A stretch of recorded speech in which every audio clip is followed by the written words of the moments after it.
Monday or Tuesday night. Because I'll be in the studio late on those days. Alright, so Gats, can you get a quick picture of me? Yeah. To the finish, serve you like flight attendants with deception, power, prestige. Sounds exactly how it was on the record or file. Run that same file through an SP1200. It sounds different because of the coloring. It's not. It colors it different, and I like the way the 3000 colors over does. And I find the later machines are very thin. If we're going to celebrate Dilla on that level, what are we going to do for people who made a larger contribution than Dilla? Well, I don't know. It depends on how you define the contribution. Okay. And that's fair. And that's subjective. Primo catalog is definitely crazy. more crazier than most. But I mean, look at how many people. I think the digital equipment is awesome. I like what they can do. I like that you seem to be able to work a lot faster. But what I'm not impressed with is the sound. I like the sound that the old analog equipment offers versus the features of the later equipment. And when I spoke on that, I spoke on the fact that's why I like my 3000. It takes me longer to do beats probably than the average person. There is no waveform. I can only work with numbers. So all my chopping is done by me listening to it, not me seeing a waveform where it peaks at and that type of stuff. So, and I'm in love with the sound that it offers. And as a testimony to the sound it offers, there are two people who possibly, because of finances and who they are, have access to every drum machine possibly ever made, old and new, and they still are choosing the 3000, and that's Dr. Dre and Rodney Jerkins, Darkchild. They both of them could have any machine, Ableton, Zippity Doo Dah Day, they can have anything they want, but something in that machine has allowed them to do it. And I don't think it's a learning curve thing, because all of us get scared of the learning curve of new machines. But if anything, they have more time. We have jobs and all that type of stuff, and then trying to master a machine, they have the complete autonomy of mastering a machine and still chose that great analog machine. And what broke into another topic is like, I don't try to bring up Dilla as a loving of the 3000, even though I am a tremendous Dilla fan. I think Dilla is worthy to be praised. But I just want to make sure that we do everything in context, because, you know, we have Dilla month, Dilla day, Dilla this, Dilla that. You know, God forbid something happens to a DJ Premier. Are we going to do more, way more than we did for Dilla because it was Premier? Because I do believe the Premier belongs on the Rushmore of hip hop in terms of producers. And Akil has said they're going to praise him, but not to the level of a Dilla. And I wanted to find out what his answer was. So for me, they're not, let me say that. And I'm not agreeing with this. I'm just saying what I think. I don't think hip hop will, because here's the thing, Dilla Day to me is even bigger than hip hop. I think one of the things about Dilla, since Dilla's passed, I've been to about 3 or 4 different jazz clubs, Kenneth Whalum III, I forgot some of the other names, but every time I'm at a jazz event, they do a Dilla set. You know what I mean? They're not doing that for Premier. They're not doing that for Pete Rock. Like, it's still alive. But I think that it's like the way Dilla changed the way musicians plays a huge part in why the world celebrates Dilla. My mother's a jazz musician, one of the most bougiest musicians you're ever gonna find in the world. The fact that Dilla changed the way that these jazz drummers and everybody plays and the way they sync their music. I mean, the fact that Quest said he had to throw everything he was taught his whole life out to basically do Dilla, nobody else is doing that for him. Well, to be quite honest, that's in place of all mastery. We could do martial arts. Wouldn't that Bruce Lee's whole thing? But what I mean, throw it away. But if we just keep it music-wise, and again, I'm not saying I agree with it, because you're right. We should be doing a Primo Day, a Pete Rock Day. Go, sir. Go ahead. We should be doing. He tapered, and I didn't want to do anything. Oh no, it's all good. It's life. Go ahead. But you know what I mean? It's not. I just think that the way that the world sees Dilla, especially the 2000 plus generation, bless you, thank you, sees Dilla is different than, because remember, the 2000 plus generation really don't know the Premier and love the Premier we know like that, because I just turned 50. Somebody who's 40 who makes beats isn't gonna have the same appreciation for Premier what he did the way we did, but that person will have the appreciation for Dilla and what he did with Donuts or either the Tribe stuff. So you see what I'm saying? So I'm not saying it's right because Premier and Pete, RZA, Marley deserve it. I just don't think we'll see it, is all I was saying. I don't think we're gonna get that. And I think those two things play a piece into why. Is us being too close to this street with all the buses? All right. Sorry, brother. I don't have allergies either. Bro, it's all good. It's like, but what were you gonna say? So yeah, I mean, on Dilla, I think one of the reasons he might get more flowers or get celebrated more is because he's definitely on the Mount Rushmore, as is Primo, Pete Rock, and all of them. But to get there, you got to have your own sound, which all of them do. And on top of that, I think Dilla went through different seasons with different sounds, and to this day still influences people.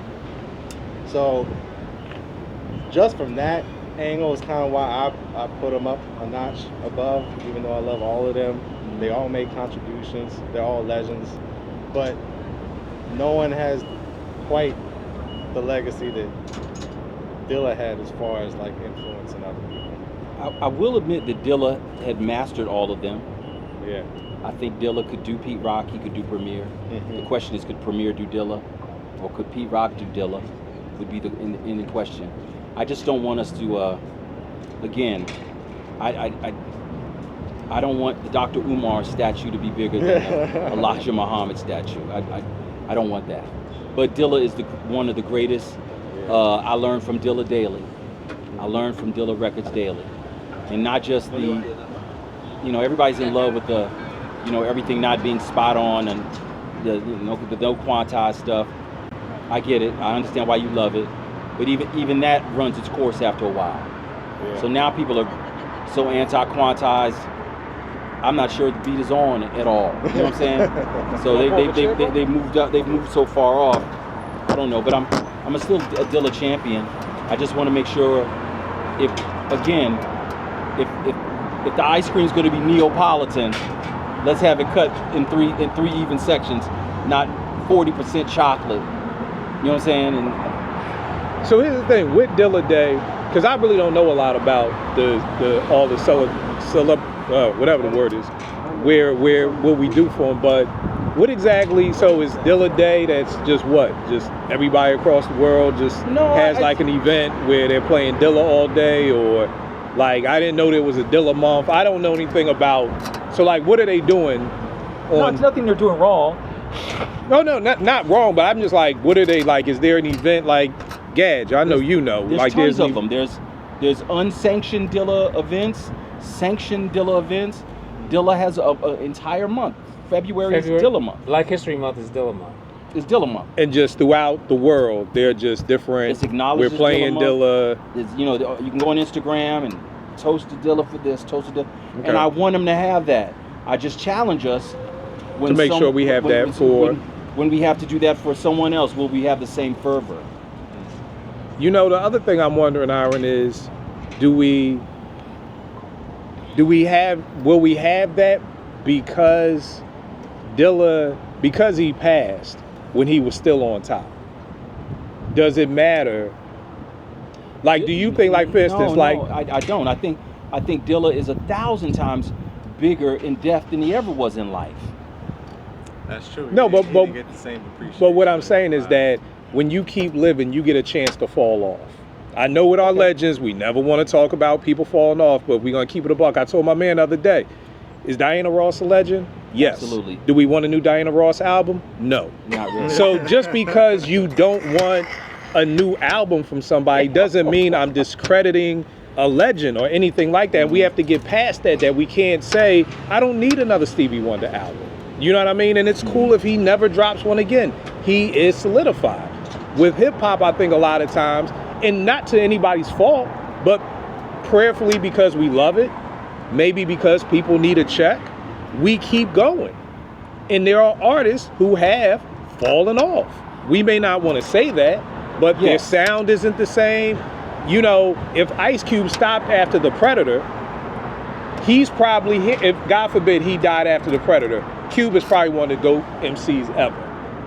But because he kept going, that kind of, does that mess up his legacy? So because Premier may have kept going 20, 25 years past his prime, I'm gonna piss y'all off again, past his prime, does that hurt the effect of it? Like Dilla died almost damn near in his prime. So it's like he's captured, it's like a picture. It's captured as is. It's like capturing a picture of somebody. When I be on Facebook, when it first started, and I be seeing people, I'm like, yo, who is this? Who is that? I need a picture of you, what you look like at Morgan in 1992 versus what you look like in life in 2020, because they two totally different pictures. So if we keep that snapshot of that person in 1993, and that's how we remember them, they're going to be remembered in a much better light than the way that they may look in 2024. I agree with you, but I watch people do the opposite. What you mean? Meaning, no one holds up Jordan at the Wizards. All I ever see is them talk about Jordan as a Bull. Right. But again, I think... What do the Wizard Jordan 4s look like? what do the Wizard Jordan 4s look like? You know funny, they just came out with a pair of Wizard 3s. They just but came you understand out. What I'm saying? I understand. Yeah, they came out with a pair of Wizard 3s. They're similar to the True Blue 3s, but they just kind of like have Wizard Blue instead of the original True Blue. So they do. I don't personally like them because to me they like a broke version of the True Blues. Yeah. But I think, and I always say this, it's hard to compare hip hop to any other genre of music. I think it's hard to compare hip hop to sports or anything, but if we just stayed in hip hop, I don't know. I just think the more you do, it's almost like you can mess up. But I don't want to fall into the thing because you're a certain age, you need to stop doing it. No, and I'm not saying that. Keep in mind, I'm not saying that. You need to have realistic expectations. Stop having the expectations of your youth in your latter years of your success. What do you mean? So, Mary J. Blige, you do have fans. But if you think you're going to ever get the fervor of the first 3 albums, that's done. And that doesn't mean you're whack or horrible or anything like that. Just people have, quote unquote, have had their fill. Still love you, but just not in the same capacity. An example. What's it called? The theory of diminishing value. What's your favorite food in the world? Probably a cheesesteak. Okay, a cheesesteak. How serendipitous is that, right? So, cheesesteak. I line up 1,000 cheesesteaks. The third one, you're loving it. Still loving it.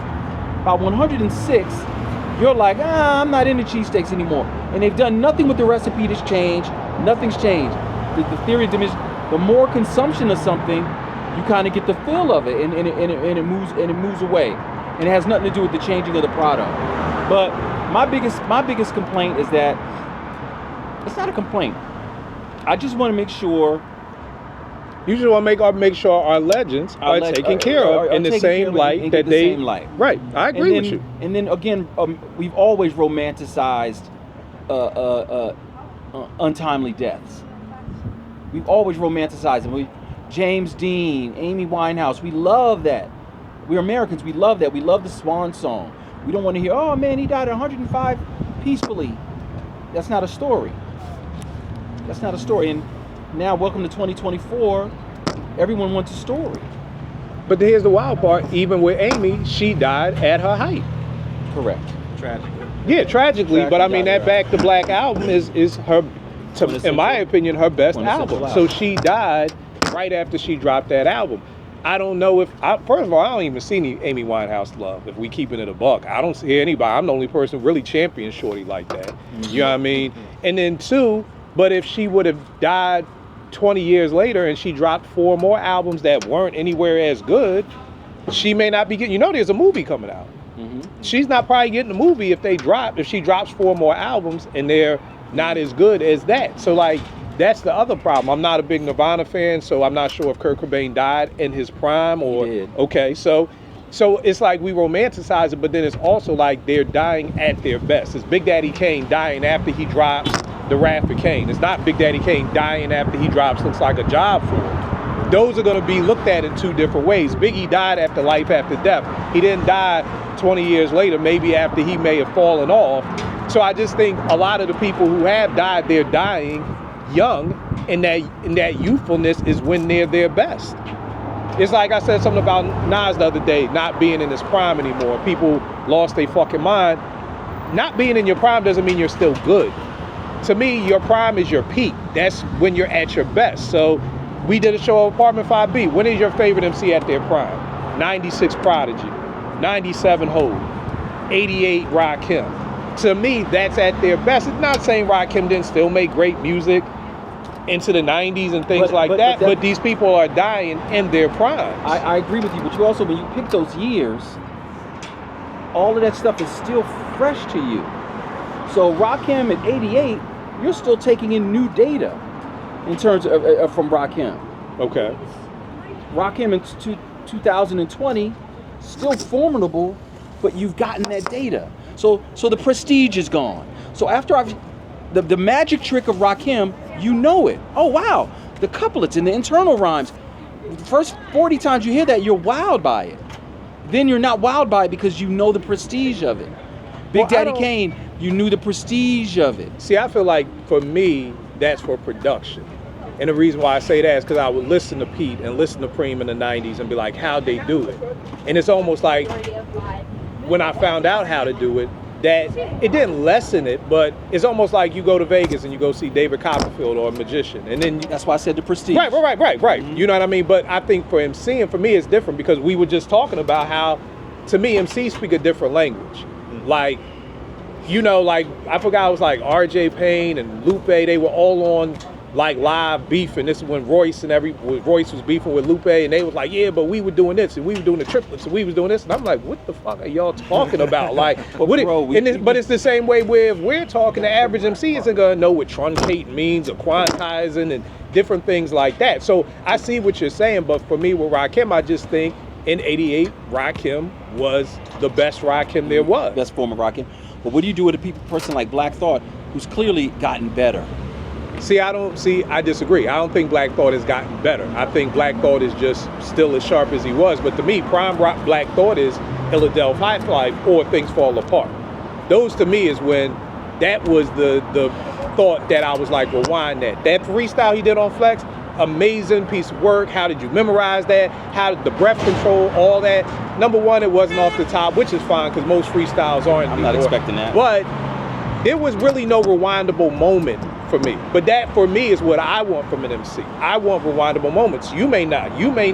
We all want, this is why we marry different type of women. Like I may look at somebody else's wife like, yo, that was attractive to you? It was attractive to him?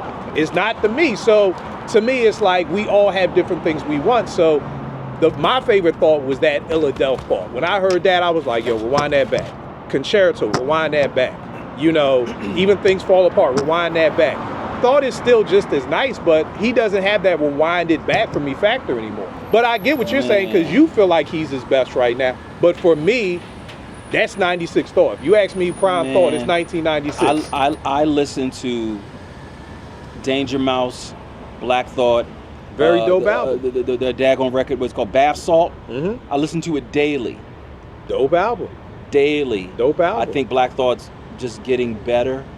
I think what Black Thought is actually doing, he's kind of making it a little more palatable. I think he was an MC's MC, and now I think he's found a space to be an MC's MC and a pedestrian's MC. See, the only thing, but what pedestrians really listen to Thought?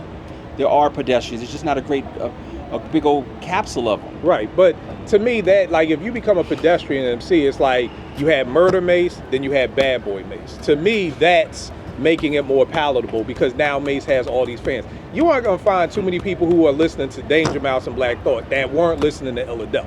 You're not finding too many new, hey, I'm new to the party. I'm gonna be honest with you. I didn't enjoy the Roots. I respected the Roots and liked the Roots. I love the Roots. What's the album with Malcolm X on the cover? That's the tipping point. I became the tipping point. Again, how serendipitous is that? The tipping point was my tipping point. So that's when you started rocking with them. I rocking with them heavy after the tipping point. And it's funny, I tuned out after Things Fall Apart.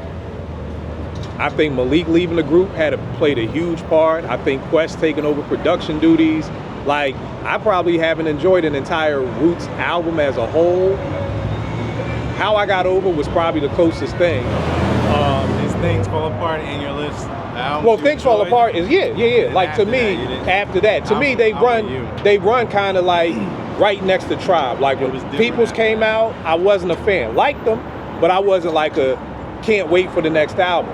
Then Low End dropped, and I'm like, yo, this is amazing. Y'all can't top this. Then Midnight drops, and I'm like, wow.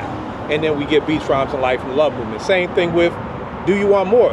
When that dropped, that was too light in the ass for me. I was like, yo, where the beats? Like, y'all literally on y'all cover talking about no samples. That shit ain't attractive to me. Telling me you don't use samples. It's cool, proceed, mellow, my man. I fucked with it. Then Illadelph came, and I was like, yo, this is crazy. Then, because when you think about it, People's Instinctives and Low End do not sound alike. They don't. Sonically. Same thing. Do You Want More and Things Fall Apart do not sound alike. If the last time you heard the Roots was Silent Treatment, and then the next time you hear them is Clones, those are two entirely different worlds. So, but then the same with After Midnight, then we go down this downhill. It's the same with me with the Roots. Again, now I forgot what came after that. Phrenology. It wasn't great. I remember, Gad, I don't know if you remember, they actually played it like all day on like VH1 Music, and I couldn't wait. I was like, yo, I can't wait. And I was like, I wasn't there for it. It's your man Kill back for another ep of Illadelph Steaklife. I got my man, my brother right here, DJ Iron. What's going on, brother? Man, I'm excited, man. More about the conversation than the cheesesteak, but I can't wait to argue with you. You know, that's my favorite thing to do. No doubt, bro. You already know how we do. Here's the thing about Iron. I don't think a day goes by when he's not DMing me and Gadget on IG, a new cheesesteak spot in Philly, wherever. This dude is always keeping us laced on cheesesteak spots. So most of these joints come from and you. I can tell you why, because the moment I saw you guys doing it, I just thought it was a great idea. So when it came across my feed, I was like, I've never been here. Check that one out. Check that one out. But when you sent the invite, I was like, I'm coming. Yeah. I'm coming. No doubt. Coming. So here's the thing, y'all. It's Record Store Day. We out here supporting my man Quartermain's new record store. What is it? Love People Records. Love People Records out here in Kensington, Maryland. If you're in Kensington, come through. It don't even matter if you're not from Kensington. Come through and show love. Independent business, great brother. So just come through to support him and his wife's record store. But since it's Record Store Day, Gad said, let's find out what's around here. So now we got Continental Pizza. All right. I ain't gonna hold y'all. I'm not excited at all, but this goes back to a lot about hip hop. This is not one of the places I said. This is not one of the It's not a places I cosign. The thing is that a lot of the ways that we review music and the way that we see music is based off of expectations. So this thing may blow my mind. You know what I mean? It may not. I'm not excited, but the biggest thing was it's Record Store Day, and for us, no matter where we at, we gotta find a dope cheesesteak. Got to. So let's go in here and see what they hitting for, man. See how many mics this joint gets. Hey, how you doing today? We had an online order. Did you want seasoning on the fries? Yeah. 2 fries, please, Jewel, onion and ketchup. Yep. Okay. It's all good, brother. The large one's wrapped 2 halves, okay? All right, perfect.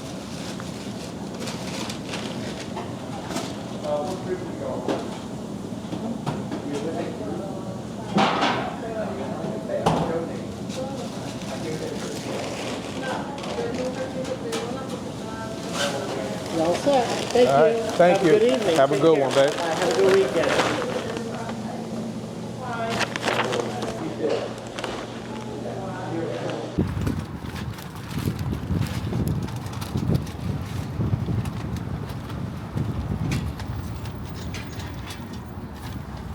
Oh, them steaks look like they down bad, boy. Yeah. Down bad, boy. Pause. Let me know when you're ready to rock. We rolling. All right, y'all. So y'all know me. First thing we always do is the weight test. Now the problem with the weight test is that these boys done cut it in half already. So I don't even know. The weight ain't there either, or you can put them on top of each other. The weight ain't there. I've never been a fan. Y'all know me. I'm never a fan that I got to put on my own ketchup or anything like that. So let's see what he look like on the inside. Y'all know me with my regular cheesesteak, extra fried onion, salt, pepper, ketchup, mayo. Of course, they don't have whiz. So Yours you still and this looks better than whiz, mine. you think? I know so. Let me see yours. Man, come on, man. These hostages. These cops, they haven't eaten in days. These hostages, the fries look tasty though. All right, let me see from the first taste. Yo, look at this, big. Yo, this is. You got more bread than me. This looks like when you win the lottery. This how much goes to the government, and that goes to you. Definitely not no Amoroso bread. Nah. So he knows. He knows. For people who just heard it, this is my man Verse right here. Spent time in Philly, so we know about Amoroso. In Philly, we either do Amoroso, and now a lot of people in South Philly getting cedar rolls. And this joint is neither. This is... Put it this way. This is a sandwich. Yo, really look at this. I like that. This is a sandwich. It's a sandwich. There's no meat here. This is just all... Look at the meat. Like, the meat is just at the top of the steak. It's all...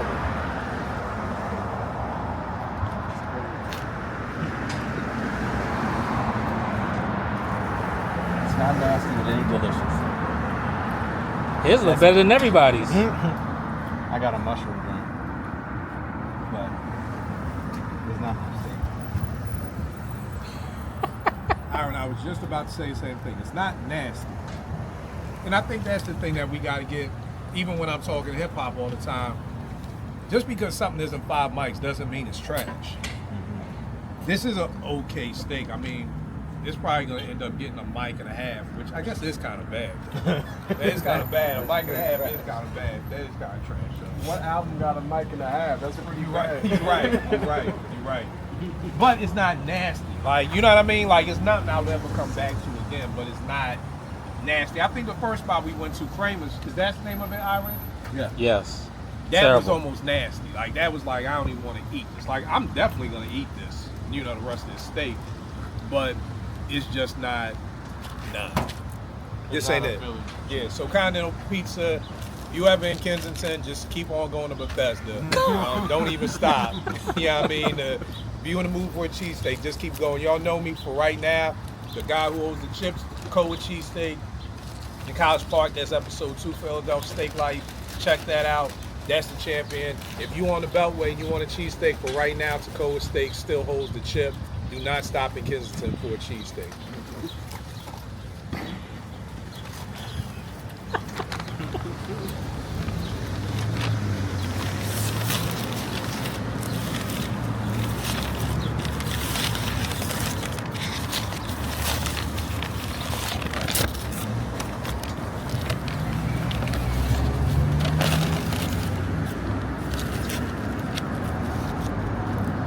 Dog. So what's top of the list? All right, y'all. So Continental Steak is at 10532 Connecticut Avenue, Kensington, Maryland, 20895. Continental Steaks. Yo, I'm giving this joint like 1 mic.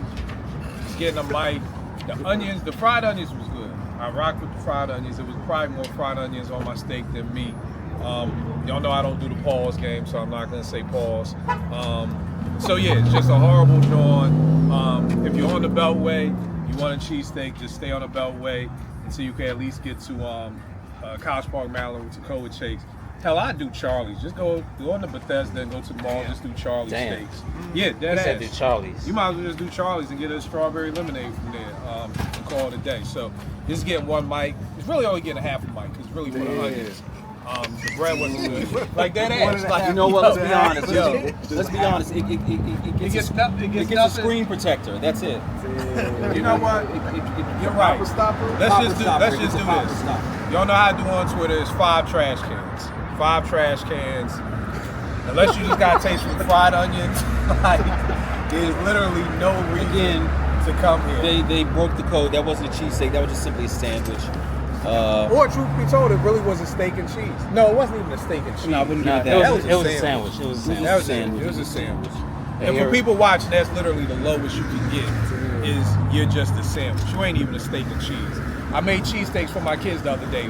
Had them out there making cheesesteaks. They was like, yo, can I get that out of my steak and cheese? I was like, first thing we gonna do is stop calling this thing a steak and cheese. It's a Don't cheese do that. steak. That's What? DC. That's us, bro. But bro, here's the thing. That's If you, us. but I respect that. But y'all took what we were doing and tried to rename it. In fact, it's a perfect segue into lo-fi, what we were just talking about. Okay. Y'all tried to take something that was already invented let me- and rename it, and you just were getting mad about that. So this is why I'm not letting y'all call it a steak We and were cheese. not trying to claim the cheesesteak. DC's We think of DC, you're still thinking of wings and mambo sauce. Right. We're not, claiming the cheesesteak. Right, but we it just was we just named it differently. But that's we the just same. named it differently. That's all we did. But then that's the same thing we saying about these people with lo-fi. Different. Lo-fi is different. You're claiming something that was already made and renaming it. But you're leaving out the most important part. Before you say but, let's just put a period right there. Okay. You agreed with me.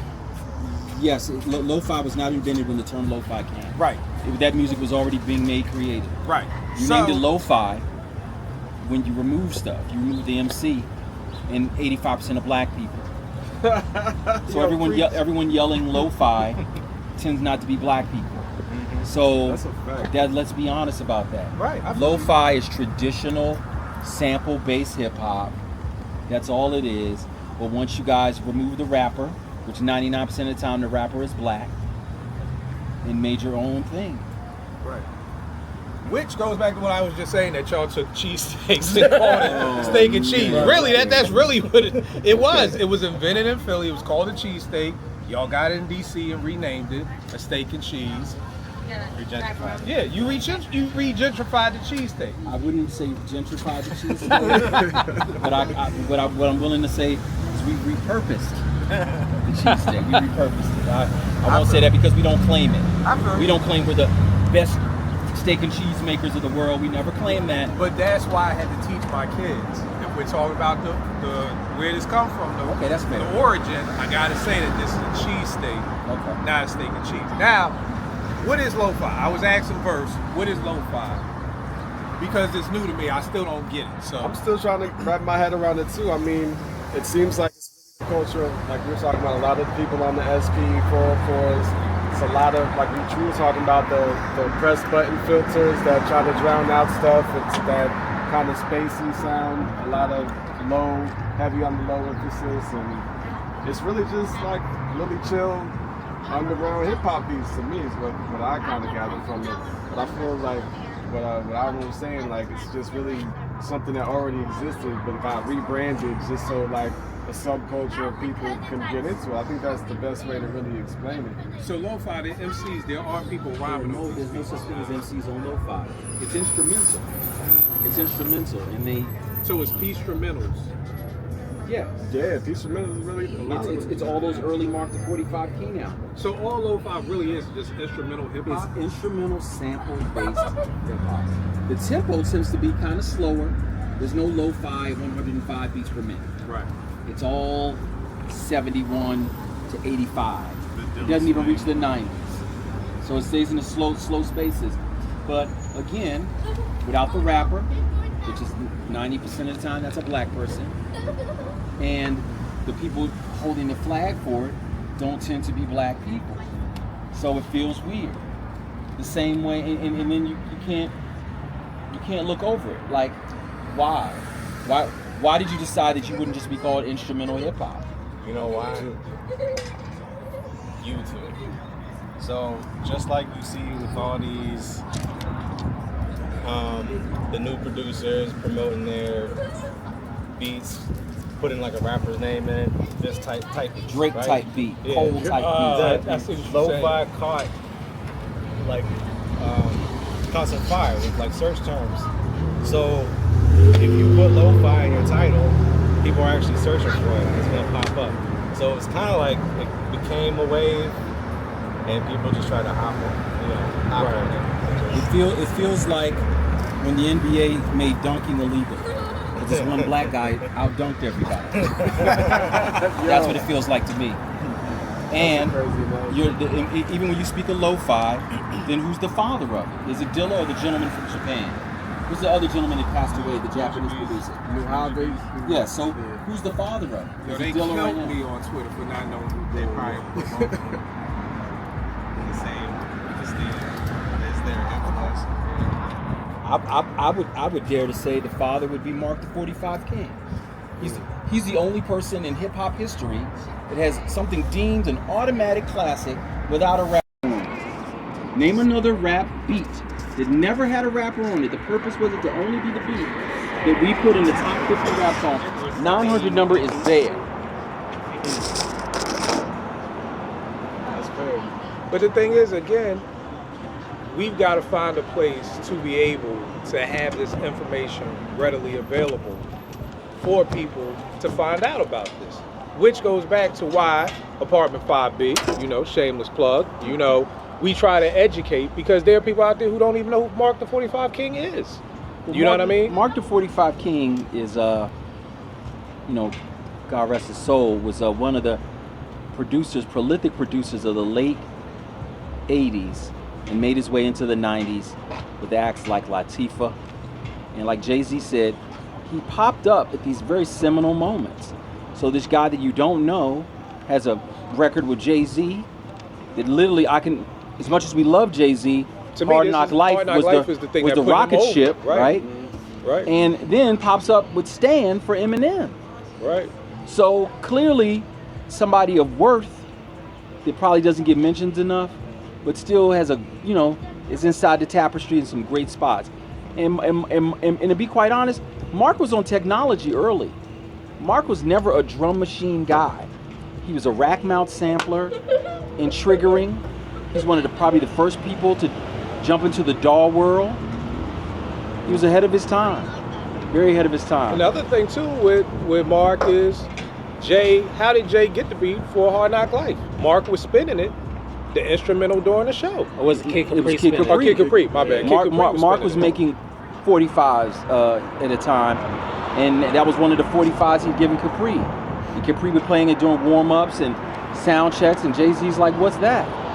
And with that simple moment, Hard Knock Life is born. But I mean, the testament goes back to what you're saying about Mark making just instrumentals. Just making it instrumental. It wasn't like Kid Capri was playing a song, he was just playing the instrumentals, you know, so true indeed, you know. And Mark the 45 King did a lot of early Red Alert promos. This is a Mark the 45 King special. And just be a beat playing for 3 minutes. So he's lo-fi. Right. We should call it Mark's music. I like Mark's music. But here's the thing, bro. We need more institutions to be able to teach people those things. You know what I mean? Because you can have a lot of producers who love the culture, but where would they find out that information about Mark? Where would they, like, do you just put in Mark the 45 King, like, in the YouTube? You're not going to get that story. No.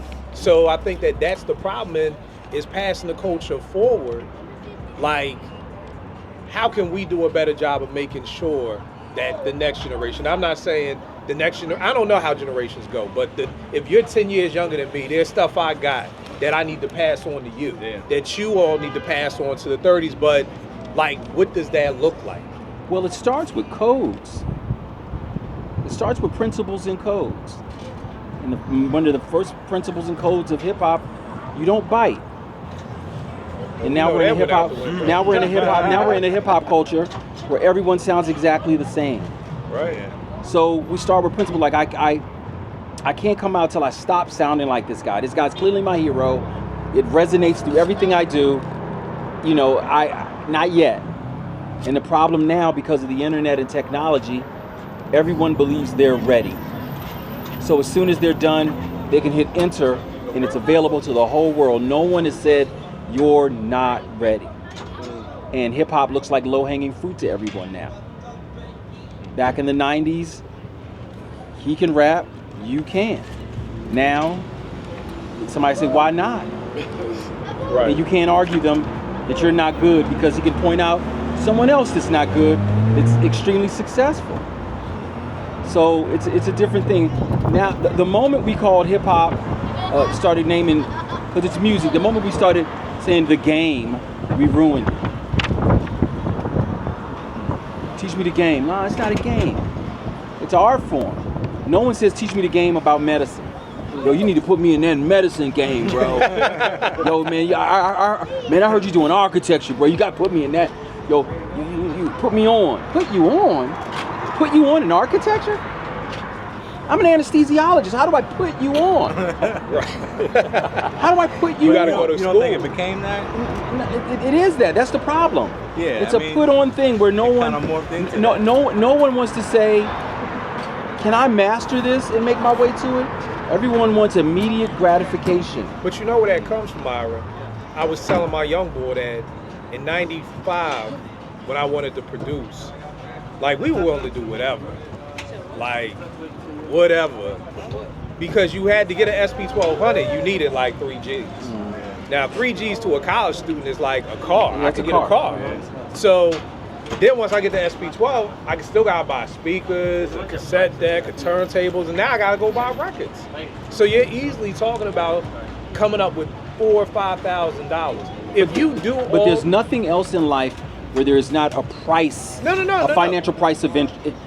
If I want to be a barber, there's a price of entry for it. Those clippers ain't free. Right. I want to be a tailor. That professional level sewing machine ain't free. Because you know what money does? Money solidifies your commitment. No, I agree. I agree with you, because here's the thing. After you've done whatever you had to do to get this equipment, you're not going to stop until you get good. Because I done robbed the bank. I done did some things. Please take that out. I don't know. Cool C Steady. Shout out to Steady B. Cool C. You know, but you can keep that engaged. I'm playing. But once you've done that, you're now not going to stop because it get hard. But now what happens is if you go and buy an iPad, say you just buy an iPad because you want an iPad. It's already It done comes there. with GarageBand. So now I'm a producer, and I don't have to really try to get good at it because I didn't spend this $500 for an iPad to make beats. I spent it for whatever other reason I wanted. My man pulled up to me the other day like, yo, Kill, check out this beat I made on my phone. I'm like, no. Like, so I didn't buy this phone to make beats. I just saw it was a program on there and said, let me try it. Whereas back in the day, you had to invest in yourself. So in the 90s. So where's the investment? Everything else requires it. Dentist. Well, yeah, but there is no investment. There's an investment. There is no But investment. now it's just time. Yes. Like anyone can get what they need to make it sound. You're not gonna get good unless you invest the time. We're in a space where people spend more time shopping for a video shoot than on the craft itself. Right. Right. Yeah, I'll even debate that. Huh? I'll even debate that. What you mean? Niggas ain't just spending no money on video shoots. Well, no, I meant more, not the video itself, but on what they look like in the video. Gotcha. So you know, you don't mind you need $1,500 for the Balenciagas, but you're mixing your album through bookshelf speakers. But you know what the problem is, bro, and I would be, you know, curious as to what you guys say, since you're a little younger than us, is that with me making beats in college, I was around a whole bunch of other hip hop heads and producers. So my OG, a kid called Roots, I would play him stuff out the ASR 10. He'd be like, yo, Kill, your drums sound like shit. You know what I mean? And I'd be like, damn, I gotta go back because this is my OG. I gotta impress Roots. So until Roots gives me the okay, I know I'm not ready. I don't know if you all if this younger generation has OGs that you can call and say, yo, listen to this beat, tell me if I'm ready. Quality control. Yeah, quality control. Or my man Fanat, who I used to produce for, they had this 3 brothers, and he said, dog, we had to be the nicest MC in our house before we could even go outside in Brooklyn to say I'm an MC. Then I had to be one of the nicest MCs in my neighborhood before I could go to another neighborhood in Brooklyn. We still haven't even left the borough to say I'm an MC. Well, I do know this though. Like everything, there's a yin and yang. So there's some beauty to the lack of gatekeeping. Because some beautiful music came out because of no gatekeeping, and trash came out. So it's a gift and curse to everything. It's a gift and curse. And now when you find out Spotify gets 100,000 songs a day. Wow, that's what the number is? 100,000 songs a day. Because there's no barrier of entry. Like anybody can make At all. songs. Thank you. There's no barrier of entry. But And that's what makes it look the cream still cheap. rises to the top. Does it? I don't know. I think organically, yes, and then you have industry stuff where that's going to get pushed regardless because there's a budget. It's almost like your definition of the top. You know what I mean? Because if somebody's saying the cream rises to the top, somebody can hear that and think of, oh, okay, then Benny the Butcher should be the biggest MC in the world right now because he's one of the dopest MCs. Just if we were just throwing names out there that, you know, or it's like, you know, in the NBA, you may say the best player is the face of the NBA. But to Like, me, Benny and Westside Gunn and all of them did rise to the top. Like, we all know. Right, but see, that's what I'm saying is- maybe they're not a household name, but everyone Right. that loves hip hop knows found out about them. 'cause But that's they were what the all thing dope. is that I always tell people we all have different definitions for the same word. Yeah. So when I hear top, I'm thinking the top. I'm thinking this girl right here in her car is banging some Benny the Butcher. She's not listening to Benny right now. She's not. Whereas Drake may be the top, or 21 Savage, or somebody who I don't even know may be the top. I agree with what you're saying with it rises to the top. But it's like you said, it's a gift and curse with everything. You know what I mean? Because my man Kel Spence, shout out to my man Kel Spence. When he came through to Morgan, when I hosted Strictly Hip Hop, he gave me his demo. He called it Club Visions. And he said it was a comparison of how the bouncers to the club were the A&Rs to the rappers. Like, I've got to be cool with the bouncer to get in the club. I got to be cool with the A&R to get my song played. And again, there's a blessing to that because it keeps a certain person out of this club. If you own a club and you want a specific clientele coming to your club, you need a bouncer to be like, nah, fam, you can't get in. You know what I mean? I believe A&R. Shout to Dante Ross.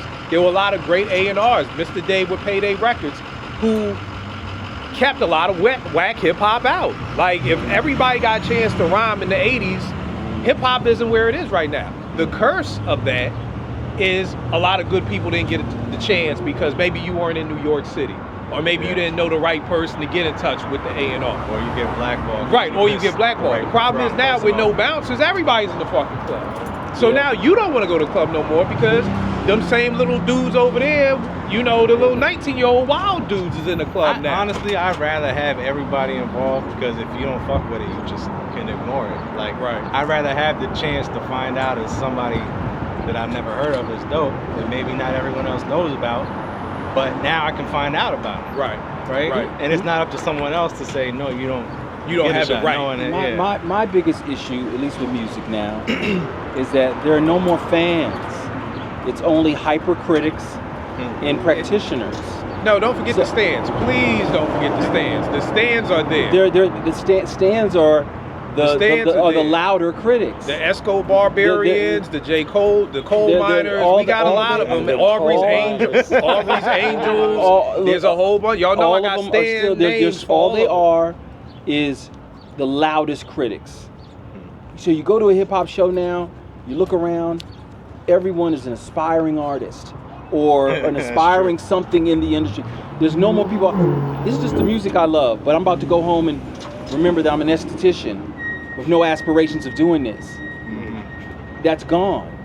Hip hop in the 80s and 90s had people who were simply fans and dreams of other things. 80%, like you're a fan of basketball with no dreams of getting on the field. And no talent too. Like, let's not forget the no talent. But you feel me on that? So now the hip hop shows are filled with hypercritics. Everybody's a critic without any qualifications, and aspiring people like, oh, I got a label, and I'm not mad at that. It's just that I'm mad when niggas be like, I got a label, can I buy a beat, but can I get it free?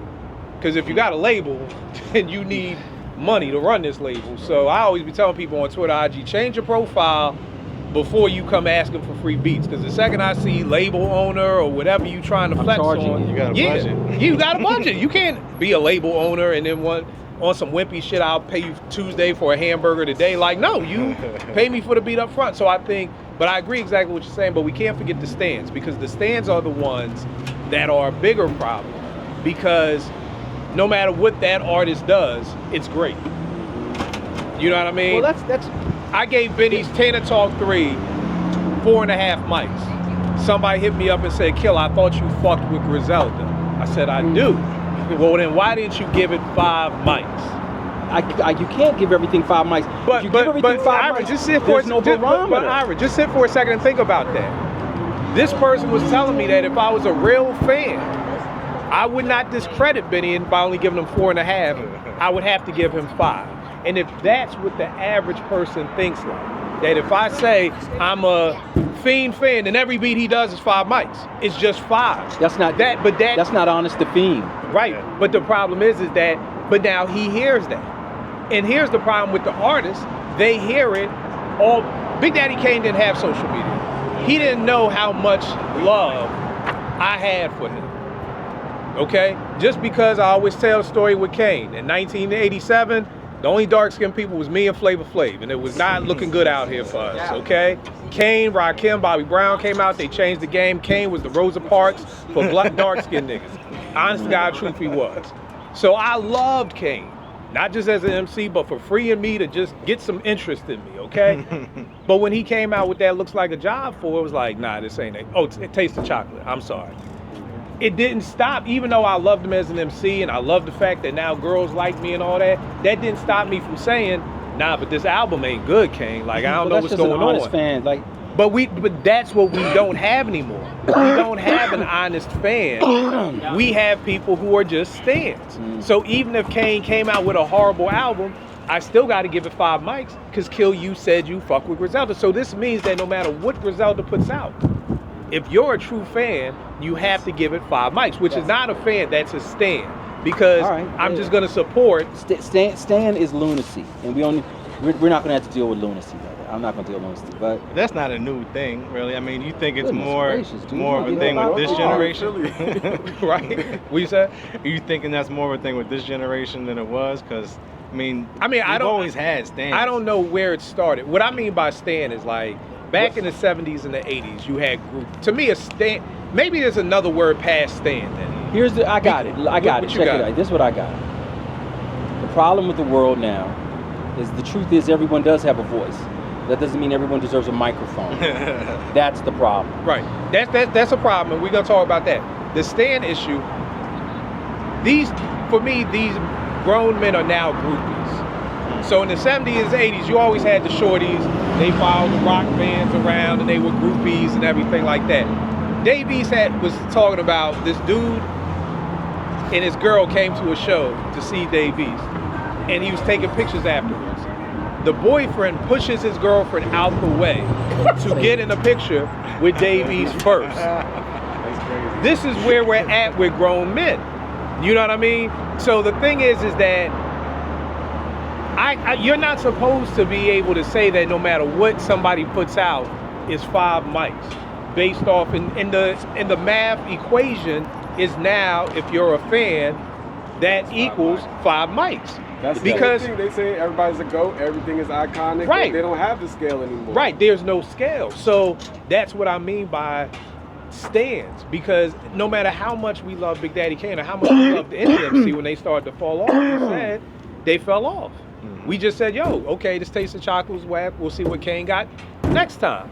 Next time it went round and it wasn't good again, and this is how the fall off begins. Whereas right now there is no fall off, because what happens now is that these MCs, it's like Kanye said, it's hard to be humble when you're stunting on a jumbotron.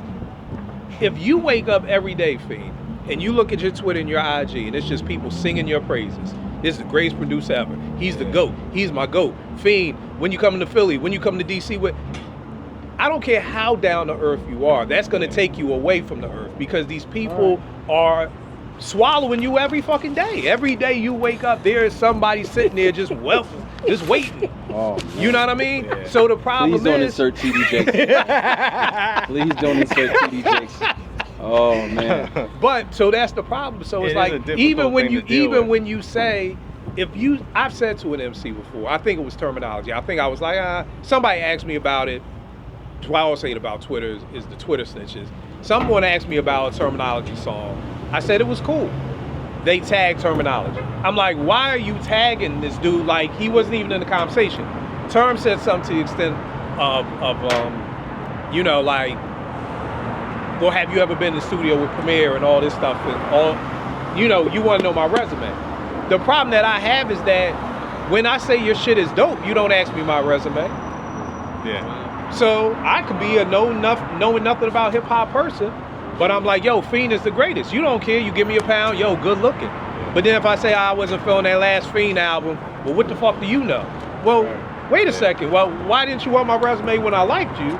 But now when I don't like you, now I got to give you my resume as to why I can't critique you. And to me, that's what's wrong with the artist. There is no open air to be like, and I'm not saying you have to do this with everybody, because it's impossible with social media. But if you have a good following that you interact with, which most MCs don't, you should be able to go to them and be like, yo, what didn't you like about it? Yeah. You know what I mean? Like, yo, what made you not feel this album as much as the next one? Because I want to get better. Where you don't have that. Going back to sports, you know, I'm reading this book by Tim Grover, who was Jordan, Kobe, and Dwayne Wade, amongst other people's his trainer. That's what your trainer's there for you to do, to tell you you're not doing this good. That's what Roots was for me. Kill, your drums aren't good. To this day, people know me for my drums because Roots drilled in my head, them shits ain't good. So I had to get better. But my question for you guys is, do you all have trainers? Did you all have OGs when you came in, when you decided I wanted to make beats, that you had somebody to be like, put you through drills? Like Roots would be like, yo, here, take this record, make something crazy with it. And I'd be like, all right, cool. And then I have to report back to him. Like it was on some old Mr. Miyagi type thing. Like, do you guys have that, or did y'all have that? I mean, he's that for me. Yeah, I was gonna say that. I feel like we were in that era too, that like we're that first era where it started becoming more accessible to make beats without, like you were saying, like I remember I used to tell him, I was like, yo, give me 5 Gs, then I can get the MPC, then I can get this and that. That started to go away. Then all of a sudden it was digital. Now I can download everything. Now we're getting Peter Keyscar's serial numbered, and now everything on there for free. Right. And now we can cook. So then it was like, because of that, it's like we didn't really have, we were trying to make something out of what was new to work with. So then now we go building back off each other, like, yo, how you like this? Yo, what drums you using? How did you make it sound like that? That kind of thing. It's more so like that relationship than, I mean, there's other people that were older that I knew, but I feel like it was more like a collective coming up than like an OG looking out for somebody younger. That's dope. And he'll tell me, like, sometimes I let him listen to something, he'll be like, nah, that's not it. And I appreciate that, because not everyone gives me that feedback. Right. I know he will. When it comes to him. Yeah. That's dope. And I think I had this conversation with you, and I have this conversation with you. The reason we're in this space is because, and no shots to no producers in the 90s, they didn't want to share secrets.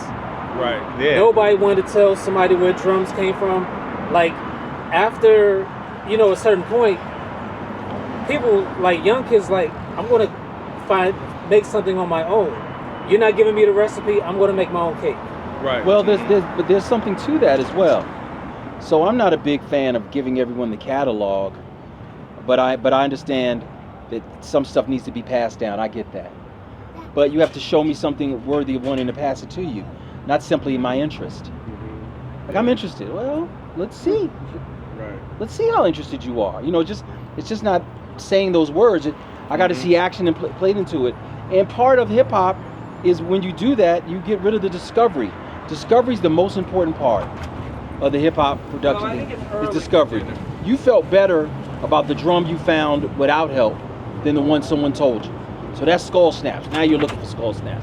But that one day you played the counts and Funk Pump comes on, like, oh, Yeah. start looking around the room like, did anybody else hear that? Right. That is it.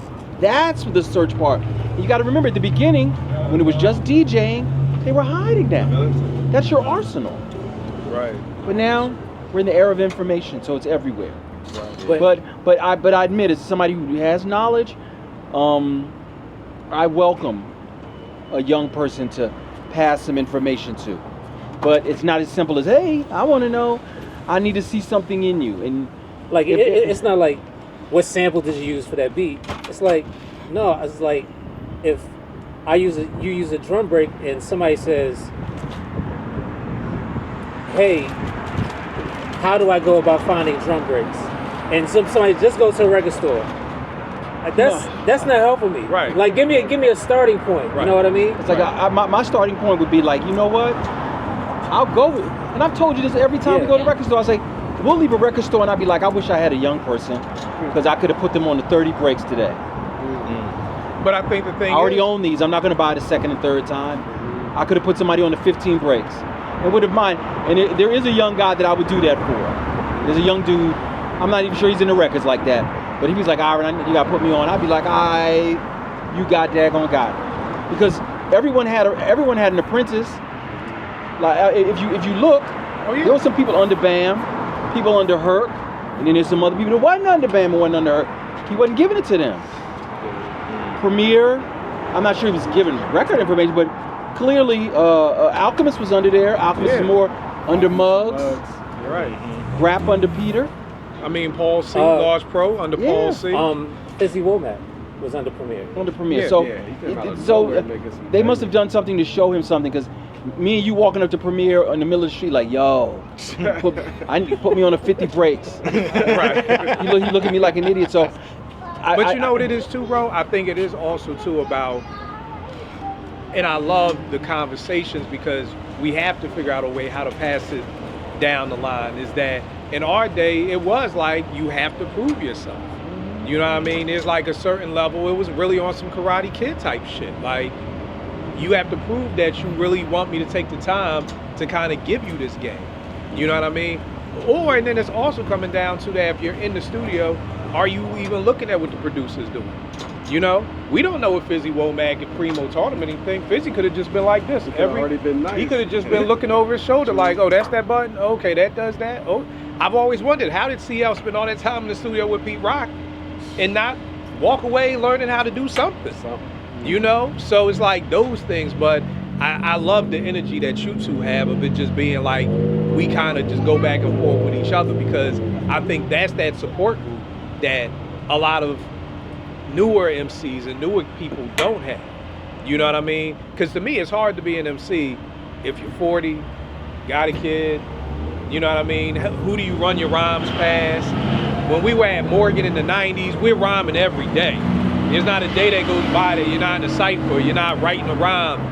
I've met MCs who are now in their 40s and they're like, man, I wrote a rhyme in 5 years, man. I don't have the time to. Or I'm not inspired to. You know what I mean? The inspiration is something. Yeah. But I do understand. Believe it or not, Jim Jones, the rapper, said this brilliant thing. Says when inspiration doesn't happen, discipline has to kick in. Right. Yeah. So there's, you know what I'm saying, like, none of us can act like we can't wait to go to the gym, but discipline makes us go. And sometimes that constant discipline prepares you for when inspiration does happen. Because now you know what to do. And you build up the muscle memory. Let me ask you this, because my guy on Twitter asked me this last night. Who has the hardest drums in hip hop? And my answer was, whenever people talk to me about drums, I talk about the hardest drums, the dopest programmed drums, and then swing with their drums. Okay. So I said Pete. And one of my guys was like, Pete, yo, you bugging. And I'm like, bro, you got to understand that I'm talking about 90s, because once you get in 2000s, we didn't have drum kits that you could just go buy off of YouTube. That didn't exist. We had to go find our drums. And then we had to learn how to EQ those drums. And we had to, so when you're talking post-2000, you're talking a whole different world, because pre-Neptune. Yeah, you know, you're talking about, you've got all the plugins, you could switch, you could do all this fancy stuff to your drums. Back in our day, it was just get a drum and put it in the SP1200 or the MP or the ASR and just make that sound as good as it can sound. So for me, it's Pete. Then I said with swing and even with programming, I'm giving it to Dilla. You know, okay. But what do you got? I'll give the hardest drums probably came out of Marley Marl. Marley Marl and Q-Tip. I'll give it both of them hardest drums. I think Dilla's had the most unique of swings.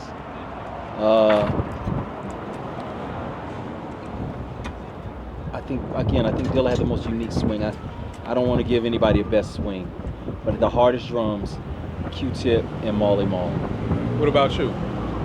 Sound, like drums that knock the hardest for me, gotta be Preem from that era. And like you with programming, Dilla's it for me. Like, right. I think he was on another level with programming his drums. What about you? Yeah, I definitely would say as far as hardest to me, I think Primo got it, but I think, again, like you were saying, Dilla definitely did a lot more. Like when you look at Primo's patterns, a lot of them you could even just take the same pattern and throw it onto another. It was like a template. Yeah, like you could just... it was like a template. Like, and then that helped for his sound though. Like immediately you would know that this is a Primo joint, if you know what I'm saying, just by his style. So I always like that, like how you could identify it, and it was always hard, and it was always one of the standout joints on the album. But yeah, Dilla definitely, like, the cadences were different, the swing's different. He's just more creative, just more texture, more just percussion all around. It's not just like hi-hat, snare, and kick. Like, he got a lot of stuff going on. I feel like he really brought a lot to that to the game. And you know, earlier on in production, it was a little bit more simple. But I also got to give Pete Rock a nod too, because I mean, his swing definitely early on in like the 90s days definitely had a good But drum sound is different than drum programming. Yeah. Like I don't think Dilla had the hardest of drums. Oh no, I don't know. Not at all. Like you used to a Slum Village album, it knocks, but it ain't. Right, it's not. Again, you know.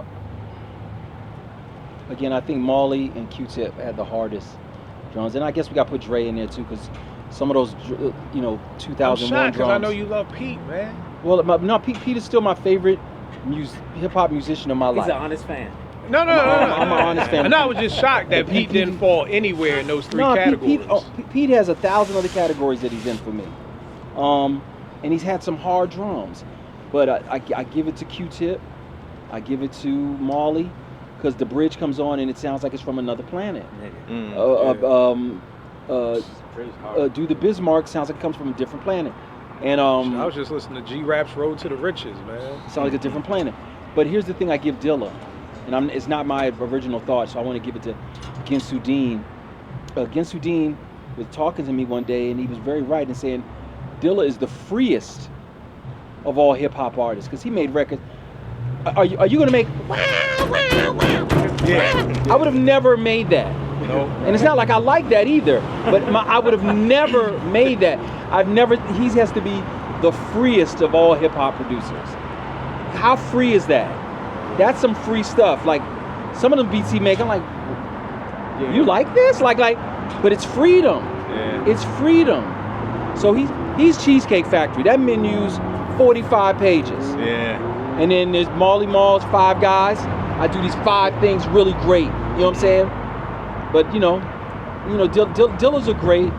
Dilla has had some hard drums too, man. Yeah. Dilla's I'm gonna be honest with you guys. So my weapon of choice was the SP1200, all the way up until Q-Tip's Amplified. And when I heard Ride, and I'm like, okay, those drums are clearly chopped, but they're alive. There's something very alive about them. And it wasn't they were off the quantized grid. They're right on the grid. But they were alive. There was something else different about them. And that was the first thing that made me think about the 3000. And what I learned is that because the SP1200, the limitations it had, so you were forced to take the kick, as much of it as you can get, and take off as much of the end of it as you can. Hi-hat, do both. Snare, do that. With the 3000, with more time and stereo, let's not forget stereo, you're able to take it from element to element, which allows for it, if there's some latency in between the elements, it stays. So, I'm sorry, I'm gonna try it with a napkin. So, this is the melody, right? And I make some cuts into the melody. Whatever latencies are happening, things hit you late, hitting early, all that stuff stays. Aaron, explain what latency means. Latency means things that are not hitting exactly on time, that may be a little off by a smidgen of, a rat's nut hair, right? If I chop it like this and keep it like that, that's different versus this. All the latency's cut out. That's why Mobb Deep's drums are like this. It's marching. It's marching orders. Dilla's, with the latency pieces still in there, it's like, and then you get Dilla to the point where he's like, I'm turning the quantize off, and it may hit and it may not. It may not. So it's a whole different thing, but Ride was revolutionary for me for what I wanted drums to sound like. That was the one. Before then, I would have taken anything chopped up, hi-hat, snare. I'd be chopping up Brethren for the rest of my life. But when Ride came out, I was like, that's chopped up, but it's a living thing. It's a living thing, and that's what I liked about it. And then the next person I heard that with was Jake One. White van music is one of the greatest. White van music got some shit. White van Don't music get is one of the talked about. greatest things I've ever heard in my life. Yeah. And when it came out, I'm like, what is happening? You could still do this? Did you hear Stimulus Package 2 yet? Is that out yet? That's not out yet, just the one I don't even song. want to hear the free yet. I don't even want to hear that. Like, I'm gonna I hear just the whole wanna album wait when it comes. to the whole album. Like, he's been on 5B twice before with us. Jake chopping One it is up. amazing. And even my friend Ginsu Dean. Dean helped me as well because Dean is reaching to that space of freedom. So Dean may make something and it may not be for rap. We don't know what it's for, but he got it out of him. I think a lot of us go to our machines trying to make a song versus get something out of us. That's the difference. So can you sit at a piano and play for 2 hours with no hopes of making a song, but just getting it out of you?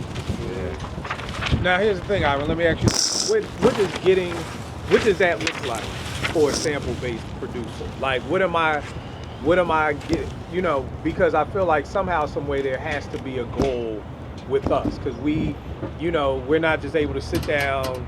We got to load something up. You know what I mean? I'll give you some wise words from Odyssey. Odyssey told me, if you're not working on the process, be working for the process. Every time you sit down at your machine and chop something up and make something, it doesn't mean it's going towards a song.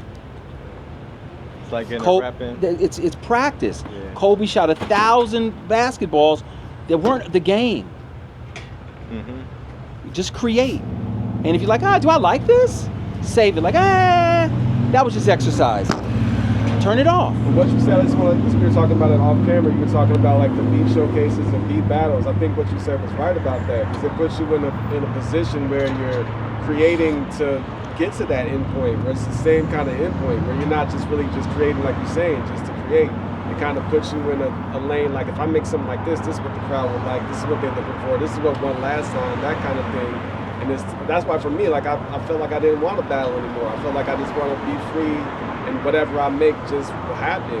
But I feel like that's another part of the game where I feel like people are getting put into a box just by the nature of what they're doing themselves. They're not really getting that chance to be free because there's so much expectation of something that they're contributing to. So it's taken away from, that freedom.